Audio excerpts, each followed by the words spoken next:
കണ്ടറിഞ്ഞോ? പണിയായി. എടോ, ഗുഹയിൽ പാമ്പ് കയറി. പാമ്പോ? ചേട്ടന്റെ ഗുഹയിലോ? ചേട്ടനെ അറിയാത്ത ഏത് പാമ്പായി കാട്ടിൽ? ഈ കാട്ടിലെ പാമ്പല്ലടോ, വേറെ കാട്ടിലെയാ. മുൻചൂണ്ടിക്കാരനാ. ഇറങ്ങിപ്പോകാൻ പറഞ്ഞപ്പോ എന്നെ ചീത്ത വിളിച്ചു. മിടുക്കൻ. താൻ ചെന്നവനെ പുറത്തിറക്ക്, എന്നിട്ട് വേണം എന്റെ കാറ്റ് പോവാൻ. അത് വേണ്ട, വേറെ കാട്ടിലെ പാമ്പല്ലേ. ചേട്ടൻ വേറെ വഴി പറ. വഴി ഞാൻ പറയണോ? പിന്നെ എന്തിനാടോ തന്നെ വിളിച്ചത്? ഹൗ, പാമ്പ് കടിക്കുന്നതായിരുന്നു ഇതിലും ഭേദം. പറയടോ.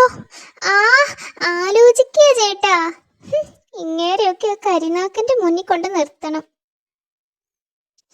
ഹാ, വഴി കിട്ടി ചേട്ടാ. ആ കരിനാക്കൻ വവ്വാലിനെ വിളിച്ച് ആ പാമ്പിനെ പറ്റി വല്ലതും പറയിപ്പിച്ചാലോ? അവന്റെ പണി തീരും. അത് കൊള്ളാം. താൻ പോയി ആ കരിനാക്കനോട് വരാൻ പറ. ഭാഗ്യം, ആ പണി നമ്മളെ ഏൽപ്പിച്ചില്ല. ഗുഹയിൽ കയറിയ പാമ്പിനെ പറ്റി വല്ലതും പറയാനോ? അതെന്തിനാ? ഇതാണോ ഗുഹ? സൂപ്പർ ഗുഹയാണല്ലോ. ഏത് പാമ്പായാലും കേറിപ്പോകും. ഈ തല്ലിപ്പുളി ഗുഹയിൽ താമസിക്കുന്ന ആ മണ്ടനെ സമ്മതിക്കണം.